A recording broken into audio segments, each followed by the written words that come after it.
सोलापुरात दोन्ही राष्ट्रवादीतील वाद आता चव्हाट्यावर आलाय। अजित पवारांच्या राष्ट्रवादीकडून आमदार अभिजित पाटलांवर गद्दारीचा आरोप करण्यात आलाय।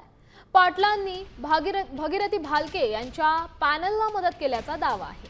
पराभूत उमेदवाराचे पती दीपक भोसलेंनी हा आरोप केला आणि या प्रकरणी शशिकांत शिंदे आणि सुनेत्रा पवार यांच्याकडे तक्रार करणार असल्याचेही त्यांनी म्हटलंय।